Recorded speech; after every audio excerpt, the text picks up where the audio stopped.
Isa na namang araw na kasama nyo ang inyong nag-iisang si Manong, ang inyong probinsyanong si Dwayne. And for today's video nga ay magluluto tayo ng chicken inasal. At since recipe ko ito, tatawagin natin itong Manong Inasal. Umpisahan natin sa pagbabutterfly nitong isang buong manok. Buong manok na nga lang yung kinuha ko dito para nang sa ganon mas madali nang ihawin. Siyempre, kailangan maging maingat tayo pag nagbabutterfly ng manok.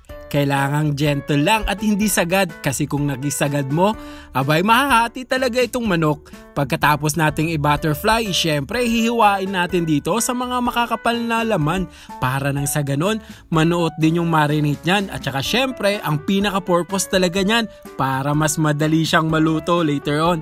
Pagkatapos nga nating i-butterfly itong manok ay umpisahan na natin yung pagmamarinate. Una, naglagay muna ako dyan ng asin para nang sa ganon kumapit na yung lasa.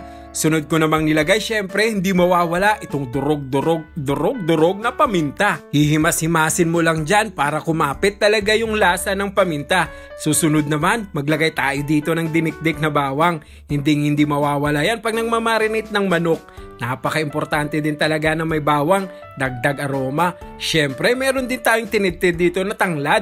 Hindi makukumpleto yung pagmarinate sa manok kung walang tanglad. Isa rin yan sa mga sikreto kung bakit napakabango ng manok natin. Siyempre, kalamansi, pambawas at pantanggal na rin ng lansa. Pagkatapos nito, toyo. At syempre, ano pa ba?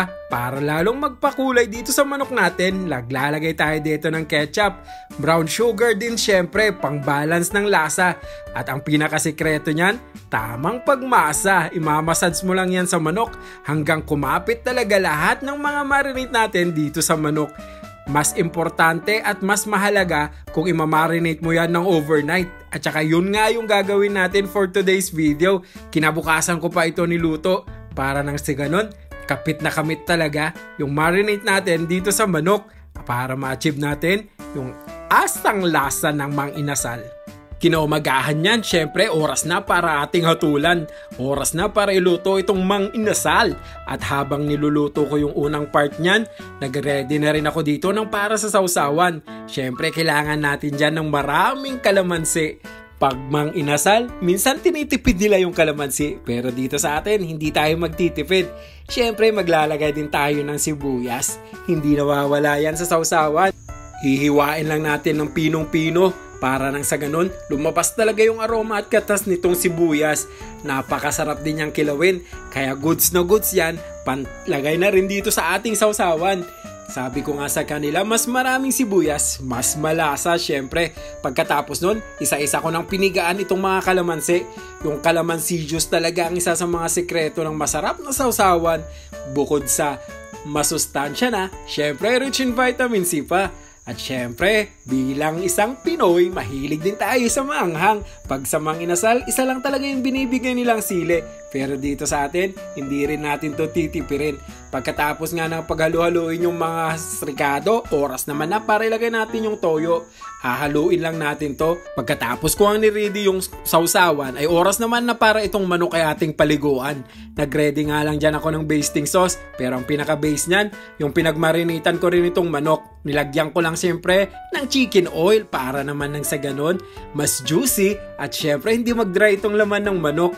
Ay, sauce pa lang talaga. Mang Inasal na Mang Inasal na. Ilang minuto pa nga lang, eto na ang itsura.